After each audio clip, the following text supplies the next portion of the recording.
Hello and welcome everyone. तो 3D geometry पर based एक क्वेश्चन सॉल्व करते हैं। क्वेश्चन स्टेटमेंट दी गई है, let L1 that is x minus 1 by 2 equal to y minus 2 by 3 equal to z minus 3 by 4 and L2 that is x minus 2 by 3 equal to y minus 4 by 4 equal to z minus 5 by 5 v two lines, then which of the following points lies on the line of the shortest distance between L1 and L2।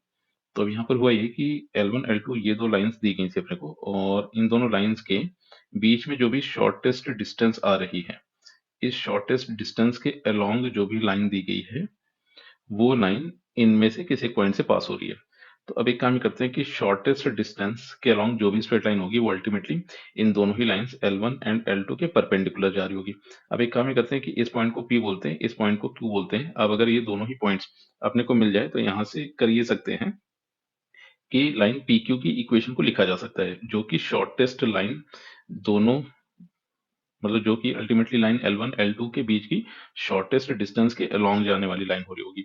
तो अब यहाँ पर अपना objective ये है कि या तो फिर PQ के कोऑर्डिनेट्स पता कर ले, या फिर PQ में से कोई एक पॉइंट पता कर ले एंड PQ के डायरेक्शन रेशियोज पता कर ले।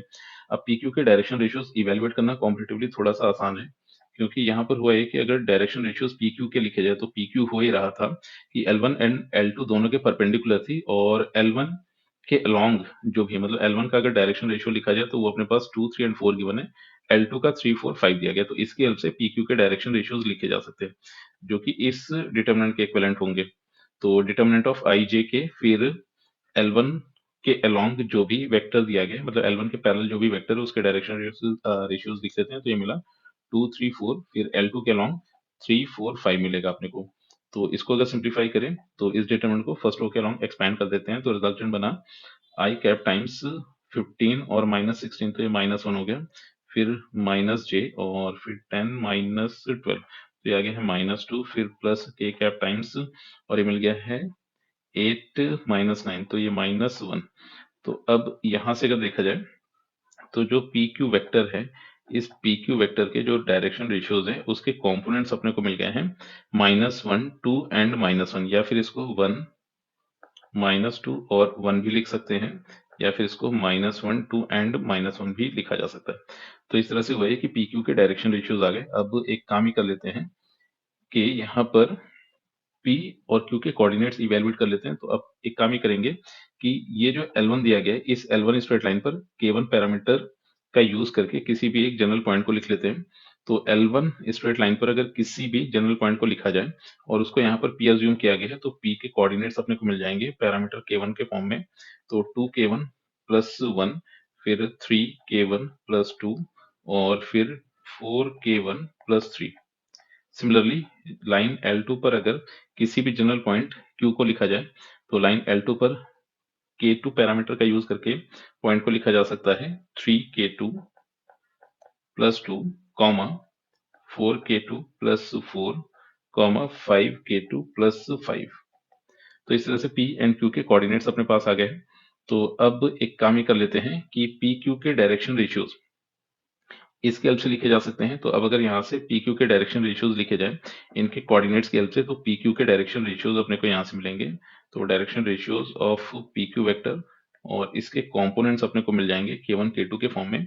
तो ये अपने को मिला 2K1 minus 3K2 minus 1, then 3K1 minus 4K2 minus 2, comma 4K1 minus 5K2 minus 2। और यहाँ पर हुआ ये था कि पी क्यू के डायरेक्शन रेशियोज अपने को पहले से ही गिवन है, यहाँ पर 1 -2 1 या फिर -1 2 -1 के रूप में।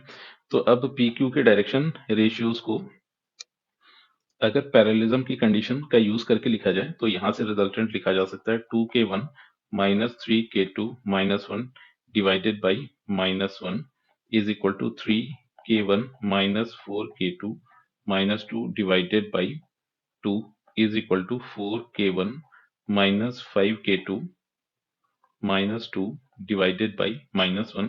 अब ये जो अपने पास रिजल्ट दिया गया है, तो ये जो प्रोपोर्शन दिया गया है इससे जो भी रिजल्टेंट इक्वेशंस बनेंगी उनको सॉल्व किया जाए तो यहाँ से K1 की वैल्यू अपने को 1/3 मिलेगी एंड K2 की वैल्यू अपने को -1/6 मिलेगी। अब जैसे ही K1 K2 की वैल्यूज का यूज करें तो P के कोऑर्डिनेट्स अपने को यहाँ से 5/3, 3, 13/3 मिलेंगे और Q के कोऑर्डिनेट्स अपने को 3/2, 10/3, 25/6 मिल रहे होंगे। तो अब जैसे ही P एंड Q के कोऑर्डिनेट्स अपने पास आ गए और PQ का डायरेक्शन रेशियोज अपने पास गिवन है, तो यहाँ से लाइन को लिखा जा सकता है। तो लाइन की इक्वेशन अपने पास बन जाएगी, अगर P पॉइंट का ही यूज कर लिया जाए तो x minus 5/3 divided by 1 is equal to y minus 3 divided by minus 2 is equal to z minus 13/3 divided by +1। तो अब इस तरह से ये जो L1 L2 के बीच में शॉर्टेस्ट डिस्टेंस है उसके अलॉन्ग लाइन की इक्वेशन आ चुकी है। अब अपने को ये चेक करना है कि कौन सा पॉइंट इस लाइन को सेटिस्फाई करेगा। तो अगर फर्स्ट ऑप्शन को यहाँ पर चेक किया जाए तो फर्स्ट ऑप्शन के रिस्पेक्ट में अगर देखा जाए तो पहला ऑप्शन अपने को दिया गया था, ऑप्शन ए कुछ ऐसे दिया गया 14/3 -3 22/3। तो अगर इन कोऑर्डिनेट्स को इसके मतलब अगर पहले कोऑर्डिनेट को लाइन में पुट करके चेक किया जाए तो यहाँ से जो रिजल्टेंट बनेगा 14 - 5, तो 14 - 5 9/3, तो ये हो गया 3 डिवाइडेड बाई 1 और फिर -3 पुट किया तो -6, ये भी हो गया 3 डिवाइडेड बाई 1 और 22 - 13, तो ये भी आ गया 3 डिवाइडेड बाई 1। तो ये कंडीशन सेटिस्फाई होगी, इसका मतलब ये जो पॉइंट दिया गया है गिवन स्ट्रेट लाइन पर लाई कर रहा होगा। तो इस तरह से इस क्वेश्चन में option A is the correct choice.